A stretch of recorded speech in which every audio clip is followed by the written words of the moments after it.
Artemis is one of the most protective gods in Greek mythology, but she is also one of the most unforgiving. Welcome back to Mythology Monday. We are moving right along in this series. Artemis won our votes this week. The men have not stood a chance. Artemis is one of the 12 Olympians, and she is known as the goddess of the hunt, wilderness, young girls, and childbirth. She is also the twin sister of Apollo and the daughter of Zeus and Leto. When Leto is pregnant with Artemis and Apollo, Hera finds out and she is furious that Zeus is the father, and she makes it extremely difficult for Leto to have a safe birth. Eventually, Leto finds refuge on the island of Delos. In some versions, Artemis is born first, and she actually helps her mother deliver Apollo. This connects her to childbirth and protection, and that is one of the most interesting things about her. She is fiercely protective, especially of young girls, women, children, the wild, her mother, even her nymphs. But she is also one of the gods you absolutely do not want to offend. One of her most famous stories is the myth of Iphigenia. Before the Greeks can sail to Troy, Agamemnon offends Artemis by killing one of her sacred stags. Artemis stops the winds, and this prevents the Greeks from being able to leave.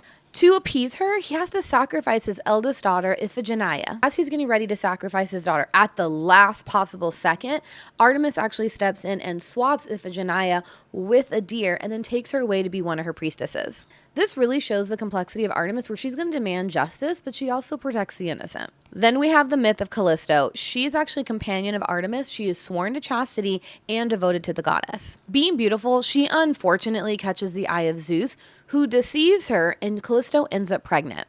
When her pregnancy is discovered, Callisto is cast out by Artemis, and then Hera turns her into a bear out of jealousy. She gives birth to a son and she names him Arcas. As he gets older, he unknowingly accidentally hunts her as a bear. As Arcas is about to kill his mother as a bear, Zeus intervenes and actually turns both of them into a constellation known as the Ursa Major, or the Great Bear. This myth is very tragic because Artemis loses someone that she's very close to, and it's another example of a woman suffering because of Zeus. There's also the myth of Iphigeni. He ends up seeing Artemis bathing in the woods. In some versions it's an accident, in other versions it's not.